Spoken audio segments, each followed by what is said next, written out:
The fourth most crippling little voice is one that you've seen all around you. Maybe it frustrates you, maybe it frustrates you watching other people exhibit it. And before I tell you what it is, I'm going to draw a little graph for you so you can see what it is and how it comes about. See, what happens for a lot of people, let's say we start here and we want to learn something new. We want to take on a new project. We want to sell a new program. We want to learn how to speak a foreign language. Could be a lot of different things that we want to do. And typically when we start a process like that, our frustration level, since we don't know what to do, is fairly high. And our competence level is pretty, what? Low, normal. But over time, if you follow a given process, and we'll talk a little bit about this later, if you follow a given process, ultimately the frustration should go down and your competency level should come up, right? Until you get to this point I call the aha moment. Aha moment, that's a moment when you think, I think I can do this. I think I know how to get myself to the bathroom if I need to, if I'm in a foreign country now. I can speak enough Italian to get that done. You know what I'm saying? Or I think that I've not gotten a sales call completed yet, but I'm really close and I really feel like I can do it. You know that piece I'm talking about? By the way, this graph is courtesy of dear friend Jim Harris in one of his books, and he talks about this in great length.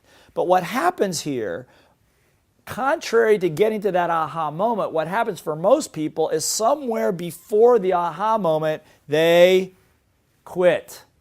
That's right. Little voice debilitating issue number 4, probably the worst of all, is quitting too soon. Most people quit just when victory is over the horizon. They don't have the stamina. They're fatigued. Their self-concept is low. They don't have the right process. They don't have a coach. They don't have a team. They don't have somebody around them to push them to keep them in the heat long enough to get to that aha moment, which then gives you the energy to move on.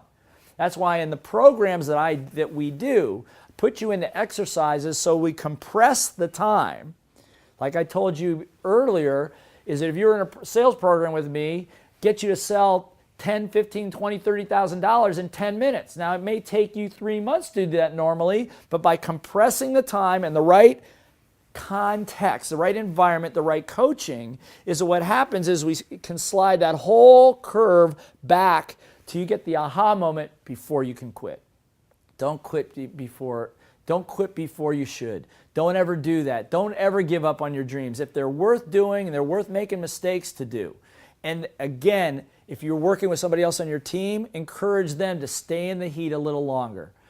One of the favorite songs that my son, when he was very little, loved when the Disney movie Hercules came out, was a song that's his theme song, my theme song too.